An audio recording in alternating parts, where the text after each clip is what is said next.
రెండు దయ్యాలు చెట్టు మీద కూర్చొని ఉన్నాయి. చెల్లి దయ్యం కొమ్మ మీద పడుకుని ఆకాశం వైపు చూస్తూ ఉంది. ఏందే అట్లా బీరిపోయి చూస్తున్నావు? బోర్ కొడుతుందక్క. లైఫ్లో మజా లేకుండా పోయింది. మజా కావాలంటే దుకాణంలోకి పోయి కొనుక్కో. నేను అన్నది తాగే మజా కాదు, మజా సంతోషం. ఓ మరేం చేద్దాం? మనోజ్ గారి దగ్గరికి పోదామా? జరసేపు టైంపాస్ చేసేద్దాం. సరే పా. రెండు దయ్యాలు మనోజ్ ఇంటి దగ్గరికి వచ్చాయి. ఎట్ట పుట్టావురా ఇంత అందంగా? తనకి తాను ముద్దులు పెట్టుకోవడం చూసి రెండు దయ్యాలు గట్టిగా నవ్వాయి. వాటి నవ్వు వినబడి మనోజ్ వాటి వైపు చూసి, మీరెప్పుడొచ్చారు? నువ్వు అద్దంలోని నీ అందాన్ని చూసుకుని మురిసిపోతున్నావు చూడు, అప్పుడొచ్చినా. సరే గాని ఏందో జల్దీ చెప్పుర్రి, నేను పార్టీకి పోవాలే. పార్టీయా? పార్టీయే. ఏంది వస్తారా? మస్తాన్ గానికి ఫోన్ చేయనా? ఊరుకోరా బాయ్, ఊకినే మమ్మల్ని భయపెట్టద్దు. ఆ సెట్ మీద కూసుని ఆస్టకొచ్చి నీ దగ్గరకు వచ్చినాం. జరసేపు టైంపాస్ చేద్దామని. అవురా మనోజ్, ఎంతైనా మేము నీ దోస్తులమే కదరా, మమ్మల్ని కూడా పార్టీకి తీసుకోపోరాదు. ఏంది మీరు నా దోస్తులా? ఎప్పటి నుంచి? ఇయాల్టి నుంచి అనుకో. అయినా మాకెవరున్నారు చెప్పు, తీసుకుపోరా. వాటి బాధ భరించలేక వెంట పెట్టుకుని వెళ్ళాడు. పార్టీ జరిగే చోట, ఇగో మొదలే చెప్తున్నా, ఈడ మీ బుద్ధి చూపించుకుర్రి. నువ్వేం ఫికర్ చేయకు, మేము తిండికాడికి పోనే పోము ఒట్టు. మనోజ్ ఆ దయ్యాలని తన ఫ్రెండ్స్కి పరిచయం చేశాడు. ఆ ఫ్రెండ్స్లో ఇద్దరు అమ్మాయిలు కూడా ఉన్నారు. అందులో కీర్తి అనే అమ్మాయి మెడలో డైమండ్ నెక్లెస్ ఉంది. అక్క, ఆ నెక్లెస్ చూసినావా? ఎంత మంచిగుందో. అది అమ్మితే ఓ నెల పాటు నచ్చింది తినొచ్చే. మనం వాడికి ఏం ముట్టమని చెప్పినాం కదా, ఇప్పుడు ఆ నెక్లెస్ ఎట్లా కొట్టేసుడు? వానికి చెప్పింది తిండి ముట్టుకోమని, నెక్లెస్ కాదు. నువ్వు నేను చెప్పినట్టు చెయ్యి. అంతా విని చెల్లిదయ్యం అక్కడి నుంచి వెళ్ళి కీర్తి తాగే డ్రింక్లో మత్తు మందు కలిపింది. కాసేపటికి పార్టీ అయిపోయి ఎవరింటికి వాళ్ళు బయలుదేరారు. రెండు దయ్యాలు కీర్తిని ఫాలో చేసి కీర్తి నిద్రపోగానే నెక్లెస్ తీసుకొని ఇంటికొచ్చారు. తెల్లారి రెండు దయ్యాలు తాము చేసిన దొంగతనం గురించి టీవీలో ఏమైనా వచ్చిందా చూద్దామనుకుని న్యూస్ పెట్టుకొని చూస్తున్నారు. న్యూస్లో కీర్తి వచ్చి, నిన్న రాత్రి నా డైమండ్ నెక్లెస్ పోయింది. అది చాలా పురాతనమైనది. మీరు ఏ షాప్లో అమ్మినా నాకు ఈజీగా తెలిసిపోతుంది. 1,00,000, 2,00,000కి దాన్ని అమ్మడం మానేసి తిరిగి నాకు ఇచ్చేయండి.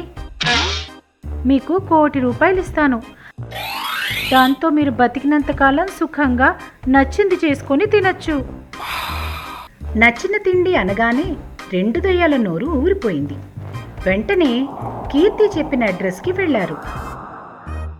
అది ఒక చీకటి గది లాంటిది.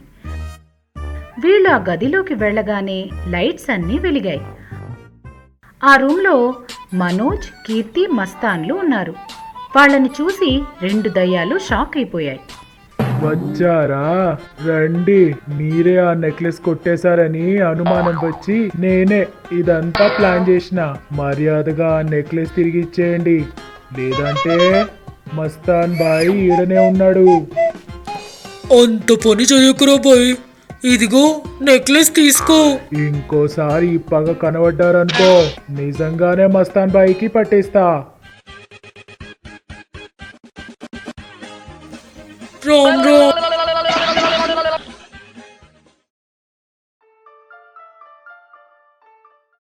రామయ్య అనే అతను ఒక కాలేజీ హాస్టల్కి వార్డెన్గా పనిచేస్తూ ఉండేవాడు. రామయ్యకి డబ్బు ఆశ ఎక్కువ, పరమ పిసినారి కూడా.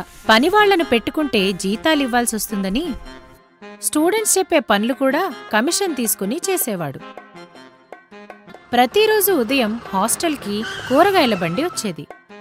ఇగో రామయ్య, లోడొచ్చింది, దించుకోవచ్చి. ఆగు, వస్తున్నా.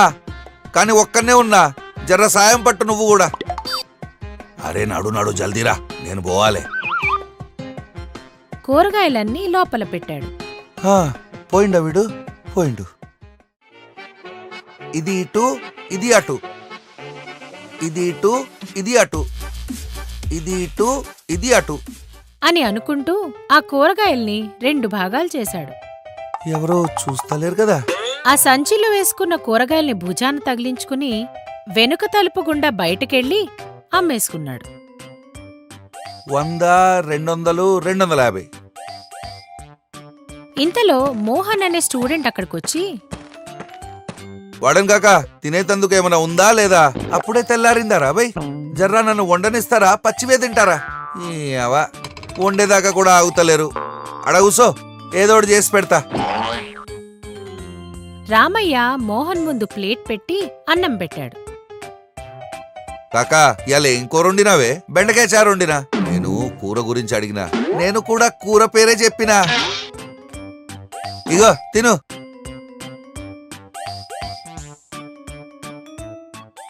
ఏందిది? నువ్వు జారు పోసినట్టు లేదు, చెరువు నీళ్ళల్లా అన్నం ముంచినట్టుంది. అరే బాబు, ఇదేమన్నా మీ అవ్వగారిల్లా, మీ అత్తగారిల్లా? ముద్ద పప్పులు, ఫ్రైలు చేసి పెట్టనికి హాస్టల్ ఇట్లానే ఉంటది. తిను. ప్రతి ఆదివారం హాస్టల్లో చికెన్ పెట్టాలి. రామయ్య చికెన్ వండి అందులో నుంచి ముక్కలన్నీ పక్కకి తీసి పెట్టేవాడు. ఒక ఆదివారం లంచ్ టైంలో స్టూడెంట్స్ అందరూ తినడానికొచ్చి కూర్చున్నారు. రామయ్య అందరికీ అన్నం వడ్డించి కూర వేశాడు. ఏందన్నా, ఇవాళ ఆదివారం చికెన్ ఉండాలి కదా? అవు, నీకేసింది చికెనే, చింతకాయ తొక్కు కాదు. ఏంది ఇది? చికెనా? బెండకాయ చారు, సొరకాయ చారు లెక్క ఇది చికెన్ చారా? ముక్కలేవి? ముక్కలన్నీ అయిపోయినాయి తమ్మి. 100 మంది ఉంటేరి, ఎంతమంది కన్నా వేయాలి చెప్పు? జల్దీ తిని పోండి. నేను సాయంత్రానికి ఇప్పటి సందే కాయగూరలు కోసుకోవాలి. స్టూడెంట్స్ అందరికీ రామయ్య స్వభావం గురించి తెలుసు. ఎలా అయినా రామయ్యకి బుద్ధి చెప్పాలనుకుని స్టూడెంట్స్ అందరూ కలిసి ఒక ప్లాన్ వేసుకున్నారు. తరువాత రోజు మోహన్, రమేష్ ఇంకా నరేష్ ముగ్గురూ కలిసి ఒకేసారి తినడానికొచ్చారు. రామయ్య వాళ్ళకి వడ్డించి దూరంగా నిలబడ్డాడు. ఈ ముగ్గురు రామయ్యకి వినబడేలా మాట్లాడుకుంటూ ఉన్నారు. అమ్మమ్మా, నేను ఎడు పోయినావు? నిన్న ఓ డాక్టర్ దగ్గర పోయినా. డాక్టర్ దగ్గరకా? ఎందుకు మామా? ఎవరితోని చెప్పకు, దగ్గరికి రా చెప్తా. తెల్లగా సినిమా హీరో లెక్క కావాలి ఎట్లా అని ఆలోచిస్తా అంటే మా మామయ్య ఉన్నాడు కదా, ఓ డాక్టర్ గాడు బొమ్మని చెప్పిండు. అవునా? ఏమన్నాడు డాక్టర్? ఓ సబ్బు రాసిండు, అది పెట్టుకో, 10 దినాలల్లా నీ దినం వస్తుందని చెప్పిండు. మరి తెచ్చుకున్నావా? లే, మన రామన్ ఉన్నాడు కదా, తెప్పిద్దాం. వీళ్లు మాట్లాడుకున్నదంతా రామయ్య విన్నాడు. 10 దినాలల్లా సినిమా హీరో లెక్క అయ్యే సబ్బా అని అనుకుంటూ ఉండగా,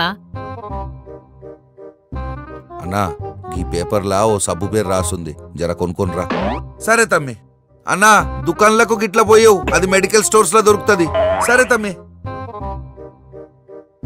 అలాంటివి 2 సబ్బులు తెచ్చి ఒకటి అతనికిచ్చి ఇంకోటి ఇతను దాచుకున్నాడు. తెల్లారి స్నానానికి వెళ్తూ రమేష్ కొన్ని చిన్న చిన్న రాళ్లు తీసుకొచ్చి రామయ్య దాచుకున్న కూర బకెట్లో వేసి అక్కడ్నుంచి వెళ్ళిపోయాడు.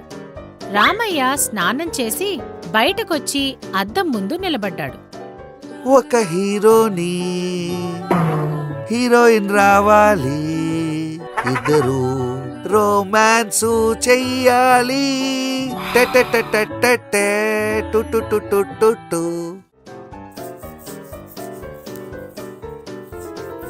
అరే ఏంద్రబాయ్, గిట్లా దురద పెడుతుంది?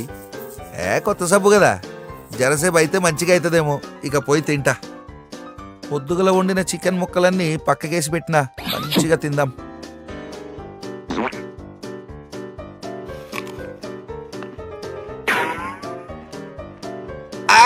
నా పళ్ళు.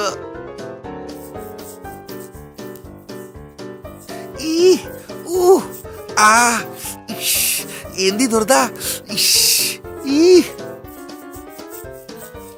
చివరికి తను హాస్పిటల్కి వెళ్లాల్సి వచ్చింది. ఇలాంటి మరెన్నో అద్భుతమైన కథలతో మనం మళ్ళీ కలుసుకుందాం.